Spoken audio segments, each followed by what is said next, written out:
Hey y'all, welcome back to our home on Lawrence. My name is Karin and I'm thrilled to have you guys here with me today because today's video incorporates all three of my favorite things into one video. Thrifted finds, decorating, and DIY projects. One of which you can see right behind me, but we will get into that here in a few minutes. So this past weekend I went to a couple of thrift stores and I came home with a few things, including this button-down white shirt. It's super classic. I've been looking for one. They had it for $3.99 and I love it. It's perfect. There are no stains. I rarely thrift for clothes. My kids do, but I really don't. I tend to just stay on the home decor side. So when I went over to the clothing racks just to see if they had a white button-down, it was like the angels started singing and the light shined on it and there it was. So I was really excited to come home with this. But anyhow, for the home decor stuff. So the first thing I picked out were these two Christmas candles. You know, you can never have enough of these at the holidays. These were 99 cents a piece, which I think in the past I've paid like 50 cents a piece, I think. But y'all, Goodwill prices are going up these days. Inflation, I guess. But I digress. But anyhow, so I picked up two of these. I thought these were really pretty. I like the design of them a little bit more than some of the ones that I already have. So these are good. And then I found a couple of baskets. How cute is this little one? It's like a little picnic basket. I've been considering doing like an arrangement of baskets up above our hutch. Especially for fall, like I think that would be a really sweet natural look.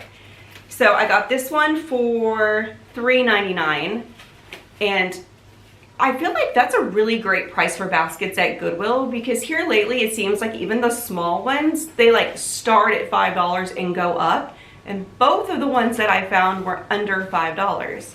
So there's this one, and then here is the other one.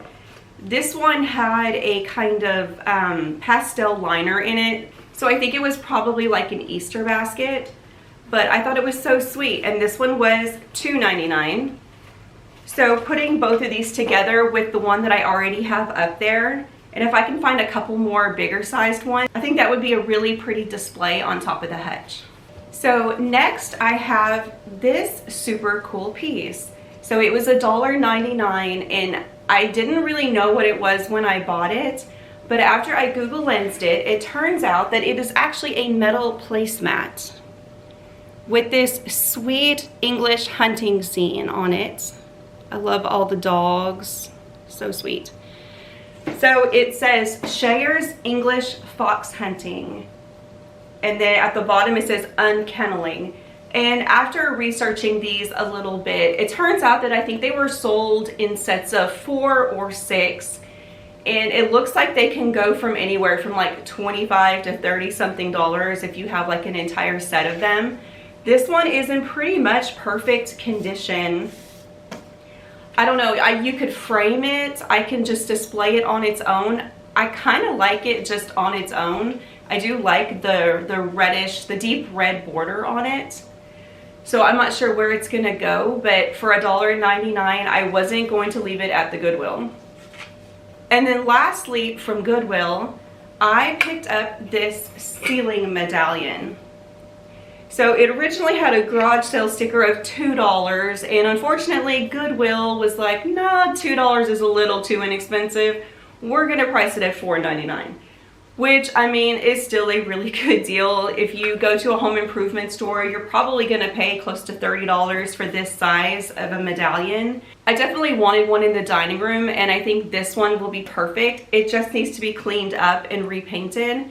It is kind of yellowed. It's probably been sitting out in the sun, or I don't know. It's been discarded, obviously.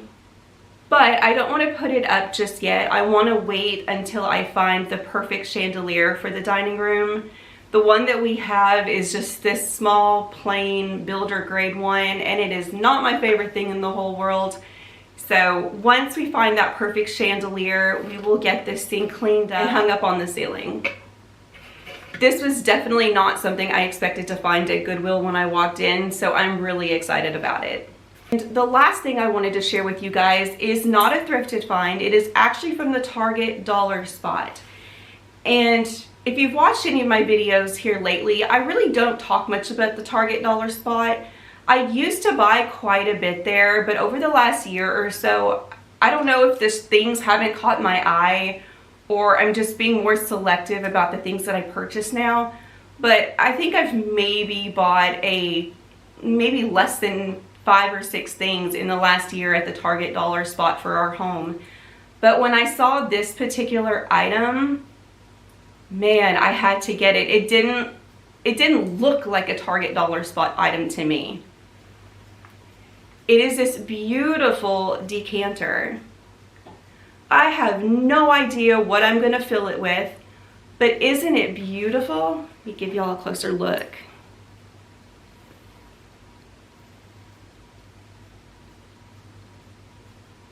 So gorgeous. They also have one that is a square shaped one, which was really pretty too. And I may go back and get that one if they still have these. But I could not pass this up for $5. I mean, it definitely looks like some of the fancier ones that you see in higher end stores. So I'm obsessed with it.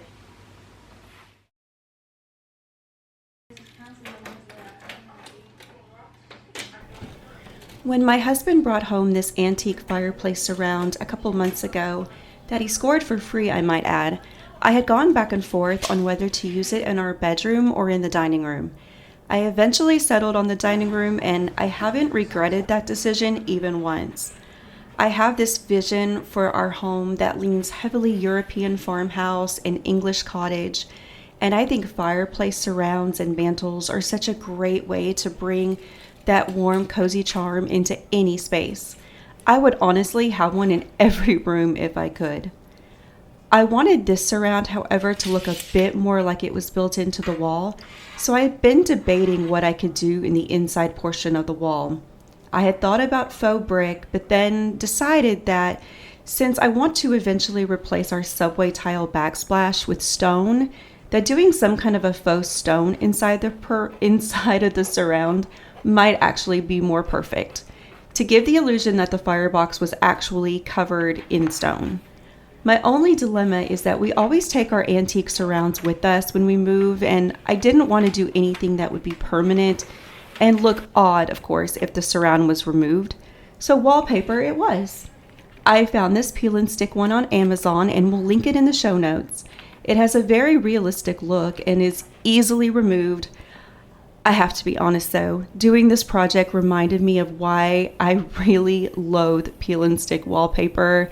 I am all thumbs when it comes to putting this stuff up, y'all. It's embarrassing. I definitely prefer pre-pasted or the traditional type that you have to apply with a wallpaper paste, but it is what it is, and in the end, this project turned out even better than I could have imagined.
I have been searching high and low for a black lampshade with a gold lining for months, and everything that I find costs way more than I am willing to spend for a single lampshade.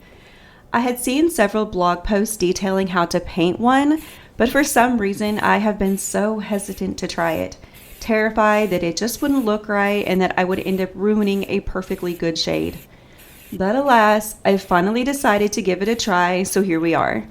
I'm using a flat black spray paint. I suppose you could do one with a glossier finish, but I wanted a matte finish, so this worked perfectly. The more projects that I do with spray paint though, the more I have come to learn that the key is to build the color with thin layers of paint.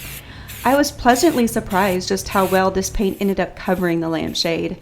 I did tape off the inside edges, but in the end that really isn't necessary since I'm painting the inside with a gold craft paint anyway. When it came to painting the gold on the inside of the lampshade, I went straight to my craft paint basket and found this one. The brand is Deco Art and the color is called Champagne from their Matte Metallics line. I purchased this one from Hobby Lobby last year and it goes on pretty thick, which I really liked for this project. It only took about 2 coats to fully cover any of the areas that had the black overspray. In the end, it really gave a nice consistent metallic finish that mimics many of the pricier ones that I've seen online. I am definitely glad that I finally got up the guts to do this project, and I'm even considering painting the lampshades on the sconces in the living room black as well.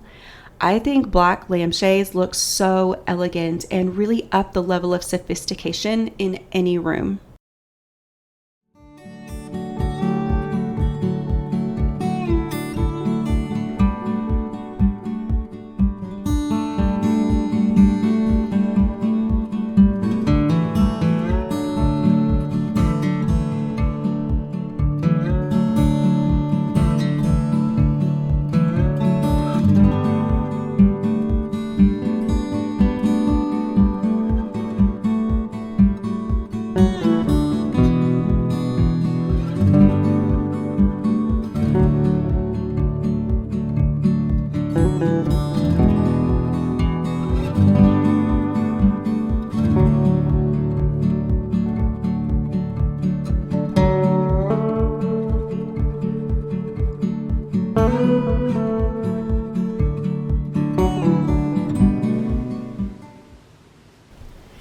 To kick off the decorating portion of this video, I am finally hanging these Currier and Ives saucers and dessert plates that I thrifted last year using these hanging discs.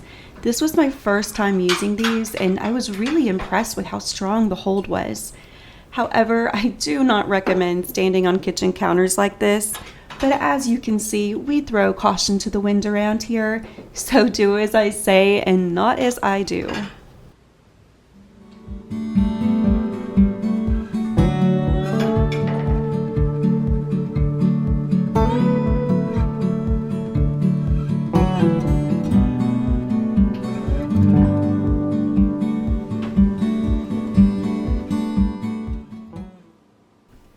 As I begin to prepare our home for fall this year, I once again am embracing the colors and textures and smells of the season as opposed to overtly fall decor.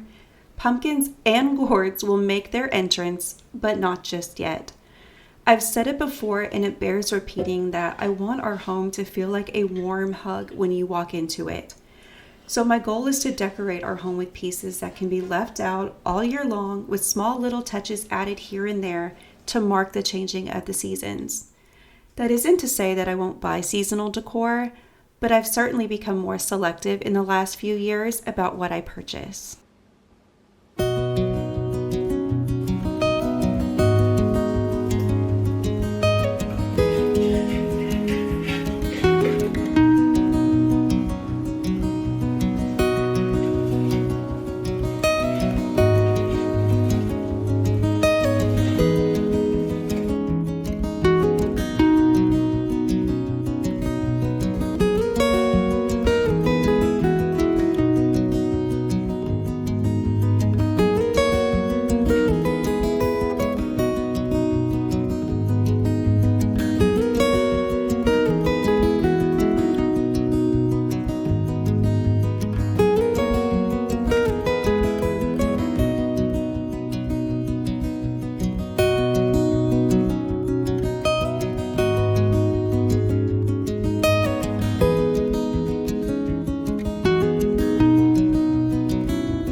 I have been wanting to change up the artwork and frames to the left of the TV in the living room for quite a while.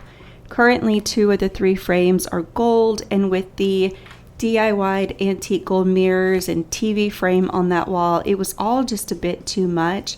I wanted to balance all of that a bit with a couple of black frames. Thankfully, I had a couple of them with large white mats in the garage, so I brought those in, and these equestrian prints that I ordered from Etsy look really beautiful in them.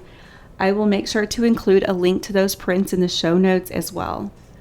Also, I did end up taking the glass out so that there wouldn't be that glare on the prints. I just like the way it looks a little bit better too. I will be moving the other pieces of art to our hallway gallery wall, and I think they will look really beautiful there.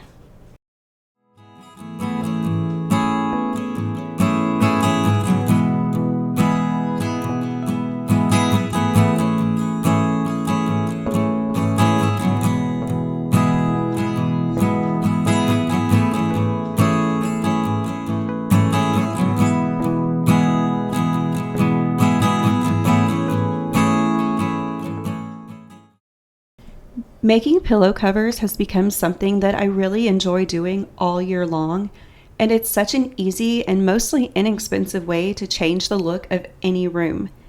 These particular pillow covers are some of my favorite ones that I've ever made.